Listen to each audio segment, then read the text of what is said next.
Dr. Tom Shires, Chief of Surgery at Parkland Memorial Hospital and Southwestern Medical School, advises me that Lee Oswald is currently undergoing surgery for a single gunshot wound that entered on his left side and did not exit.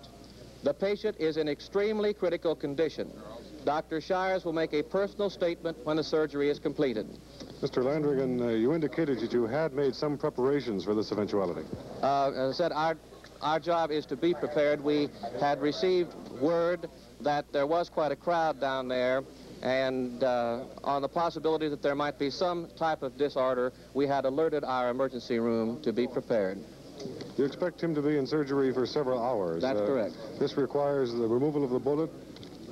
This would include, presumably, the removal of the bullet, although, again, we're getting out of my field and into the field of medicine, and I'm not really qualified to discuss that. Mr. Landrigan, have you said that Oswald has been conscious while he's been in the hospital? Not to my knowledge. He was not conscious when he was brought in, and I think it's extremely unlikely. I cannot give you a definite answer, but to my knowledge, he has not been conscious. Can you try to find out what organs the bullet struck and so forth? This, Dr. Shires will cover. It will be impossible to give that information until after the surgery has been completed. Did you see Oswald when he was brought in? Yes, sir, I did. How did he look? Could you describe for us how he looked? Pardon me? Could you describe for us how he looked when he did? He was extremely pale, ashen-colored. There was not a great deal of bleeding, obvious. Was he still? Yes, he was still, but he was breathing. What was he wearing? He wasn't breathing? He was breathing. Was he breathing with an oxygen mask? The time that at the time that I saw him breathing, he did have an oxygen mask on. That's correct.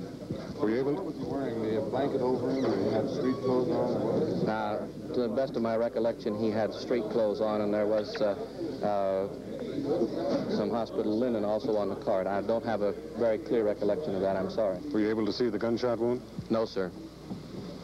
Thank you very much. You're welcome. Soon, there's another statement. The Assistant Administrator, Stephen T. Landrigan, is about to make a new statement on the current condition of Lee Oswald. All right, gentlemen, I have a statement. Mr. Landrigan. Let's go. He can make it. Dr. Tom Shires has sent word down that the patient, Mr. Oswald, has a massive injury to the abdomen with major vessel injury. Bleeding has been controlled. However, the patient developed a cardiac arrest and is now undergoing open chest cardiac massage. Let me elaborate. A cardiac arrest means a spontaneous stopping of the heart. The chest was then opened, and the surgeons are at the present time with their hands massaging the patient's heart to try to restore a normal heartbeat. I'll repeat that. He's still alive. He is still alive. A cardiac arrest does not mean that the patient is dead at that moment. Many patients who undergo cardiac arrest are revived and make a normal recovery. Dr. Tom Shires has just sent word down that Mr. Oswald has undergone massive injury to his abdomen with major vessel injury. Bleeding has been controlled. However, the patient has developed a cardiac arrest and is now undergoing open chest cardiac massage. This means that the patient's heart stopped beating and the chest was open, and the patients are massaging the surgeons are massaging the patient's heart by hand in an attempt to restore a regular heartbeat. But some rhythm of beating has been restored? I do not know. The message that I got is that they were presently massaging the heart. I'm sure that we will be advised the minute that there's a further development. Yes. As you heard, a cardiac arrest is the current condition of Lee Oswald. This means that a spontaneous stopping of the heart has occurred on the operating table, and doctors now are by hand massaging his heart. The doctor is quoted as saying there was massive injury to the abdomen from the gunshot wound, major vessel injury, but the bleeding had been controlled when the cardiac arrest occurred.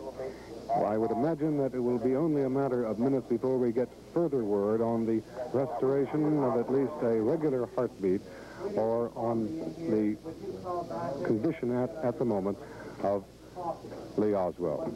Earlier, they had described his condition here as extremely critical. He was expected to be in the operating room for several hours after the operation or the possible death of Lee Oswald. Dr. Tom Shires, Chief of Surgery at Parkland Memorial Hospital, will come to this room to make a statement. He has been given heavy blood transfusions, massive blood transfusions, since being brought into Parkland Memorial Hospital at 11:32 Central Standard Time. He was taken in the operating room for surgery 10 minutes later at 11:42 after spending those 10 minutes in the emergency room number 2, trauma room number 2, where Governor John Connally was only 47 hours earlier, and only 10 feet from trauma room 1, where President John Kennedy died. This is Roger Sharp reporting from Parkland Memorial Hospital. Later, there is another update on Oswald's condition. I'll repeat that statement. I have been advised that Mr. Oswald is still alive and has been placed on a pacemaker. A pacemaker is an electronic instrument which sends electrical impulses into the heart, which causes the heart muscles to expand and to contract and restores the normal rhythm of the heart. Are there any questions? What time did that come? This came in at about 1:12. Mr.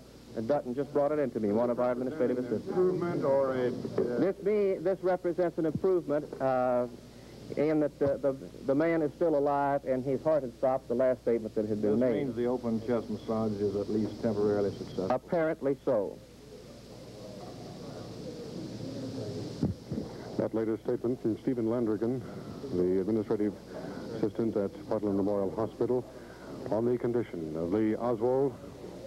The information coming from the second-floor operating room of the hospital, where the team of surgeons, led by Dr. Shires, is working desperately to save the life of the man who is accused of taking the life of the president.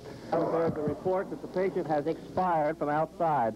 This is not true. As you know, at 1:12, we had a report that the patient had undergone cardiac massage and had been put on a pacemaker. Ordinarily, this is done after the patient's heart responds to the massage.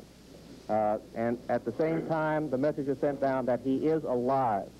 I'd like to emphasize that. As soon as there is a change in that status, we will be advised immediately. It's impossible for anyone outside of this room to find out before you do. A late statement from Stephen Landrigan denying the reports that Lee Oswald has died on the operating table here at Parkland Memorial Hospital. His condition remains extremely critical. He is now undergoing electronic impulses to the heart from a machine known as a pacemaker. This would indicate a slight improvement of the cardiac arrest, which occurred some 18 minutes ago. The massage of the heart by the team of surgeons apparently brought about at least a faint heartbeat to the point that this pacemaker machine could be brought into use, providing the electronic impulses to the heart to try to maintain a heartbeat. Earlier, the chief surgeon, Dr. Shires, had reported that Oswald had suffered massive injury to the abdomen, major vessel injury, but the bleeding had been controlled. As we told you earlier, Oswald has been receiving constant blood transfusions ever since he first arrived here at 11:32. He was given transfusions in the emergency room and has now been on the operating table for more than an hour and a half. The officials of Parkland Memorial Hospital deny all reports that Lee Harvey Oswald has died. They say he is still alive at this moment. This is Roger Sharp at Parkland Memorial Hospital in Dallas. And then Dr. Tom Shires comes down. Is he alive, Doctor? No. Let Dr. Shires make his statement, please. When did he die, Doctor? He died at 1:07 our time, 13:07, of his gunshot wound. Would you like to ask questions or what? Yeah, Mr. Oswald died at 1:07 our time in the operating room of the gunshot wound which he had received.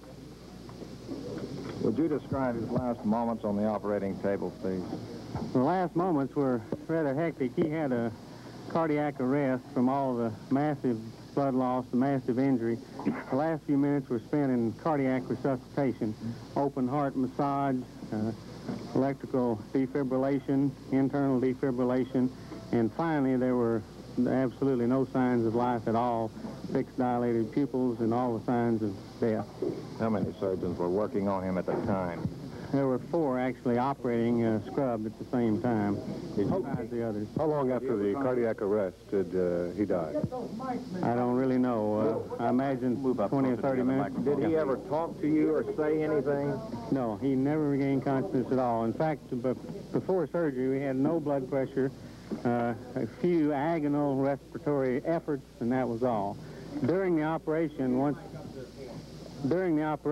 we got control of the major vessels, the aorta, the vena cava, the kidney injury, we had a blood pressure for a time, but then we had the cardiac arrest, which was obviously incident to massive blood loss, the anoxia that had occurred. This was, again, a fatal wound that he received. Was there ever any chance for him to recover?